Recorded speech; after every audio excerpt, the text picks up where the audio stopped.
మంగళాయ మహోజసే సింహశైల నివాసాయ శ్రీ నృసింహాయ మంగళం. శ్రీ శ్రీ శ్రీ వరాహలక్ష్మీ నృసింహ ప్రభువు వేయించేసినటువంటి సింహగిరికి ఉత్తర భాగంలో ఒక మెట్ట ఉంది. ఆ మెట్ట పైన వైకుంఠనారాయణుల వారు వేయించేసి ఉన్నారు. ఈ విషయం చాలా కొద్ది మంది మాత్రమే తెలుసు. ఇక్కడ 12వ శతాబ్దం నాటికే ఒక ఆలయం ఉన్నట్టుగాను, ఆ ఆలయానికి ప్రతిరోజు 2 తుమ్మల ప్రసాదాన్ని 2 అర్చక స్వాముల్ని ఏర్పాటు చేసినట్టు నిబంధనం శాసనంలో తెలుస్తుంది మనకి. అంటే సుమారుగా 800 సంవత్సరాల పౌరాతన్యం కలిగినటువంటి స్వామి ఇక్కడ. అంతకు ముందే ఉంది, ఆ శాసనంలో నిబంధనం మనకి తెలుసు. ఆ స్వామి వైకుంఠ నారాయణుడు.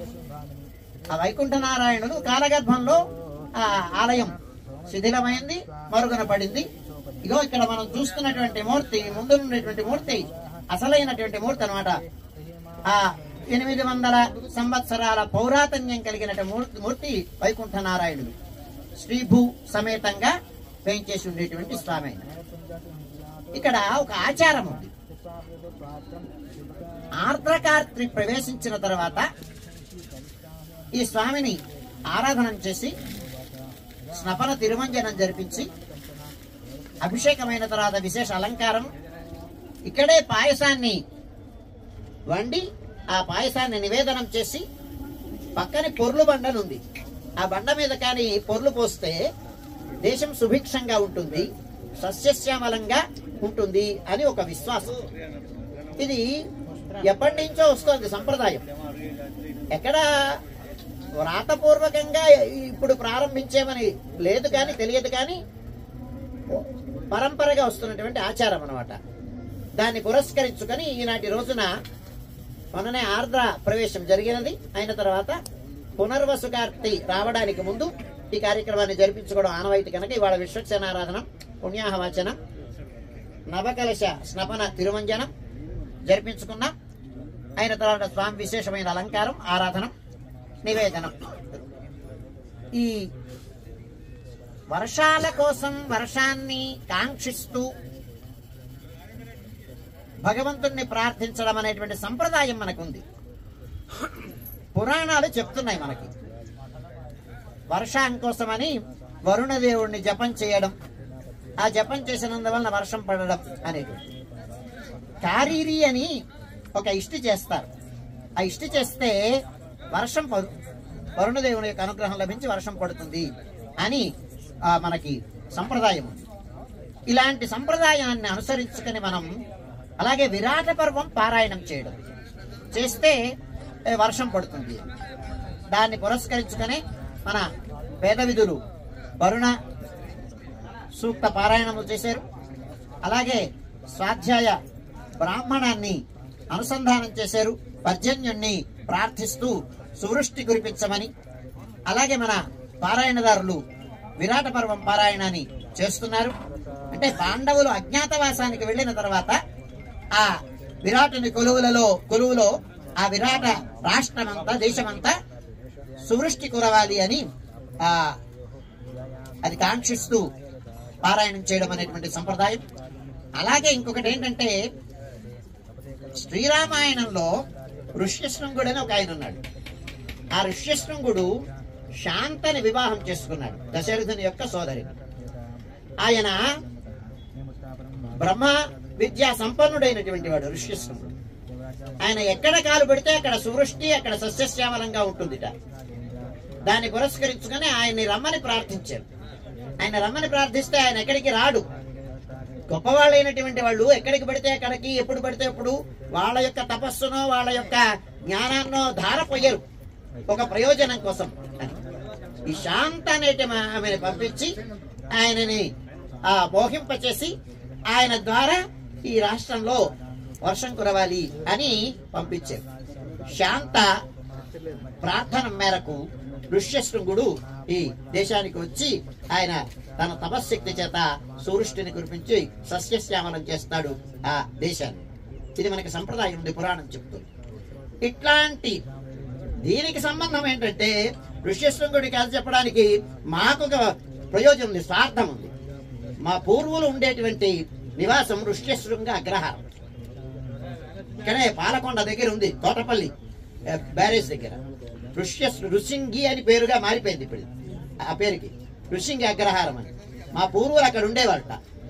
ఆ పాలకొండ రాజా వారికి ఆ రాజ్యం పోతే మీరు ఫలానప్పుడు మీకు రాజ్యం వస్తుంది అని వారికి చెప్తే కరెక్ట్ గా ఆయన చెప్పినటువంటి సమయానికి ఈ రాజ్యం వచ్చేసరికి ఆయనకి ఈనాంగా అగ్రహారాన్ని ఇచ్చారు. ఆ ఋష్యశృంగ అగ్రహారం 600 ఎకరాల అగ్రహారం. అది ఋష్యశృంగుడి యొక్క వైభవం అన్నమాట. ఆయన ఎక్కడుంటే అక్కడ సువృష్టి. ఈ పురాణాలు కథలు మనకి ఈ సంప్రదాయాన్ని చెప్తున్నాయి. దాన్ని పురస్కరించుకొని వచ్చేది తొలకరి కనుక తొలకరి సస్యానుకూల వర్షం. అది కూడా ఎందుచేతనంటే వర్షాలు పడుతున్నాయి కదండి, ఎందుకు అక్కర్లేదు, లేదా వర్షం పడకుండా ఉండడం కోసం చేయడం కాదు. అతివృష్టి కానీ అనావృష్టి కానీ లేకుండా సువృష్టి కురవాలి అని, సస్యానుకూల వర్షాలు కురవాలి అని, ఎవరికి ఇబ్బంది కలగకుండా ఉండాలి అని అందరికీ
ముందు రావాలండి కొంచెం అనుకుని పట్టుకుంటారు.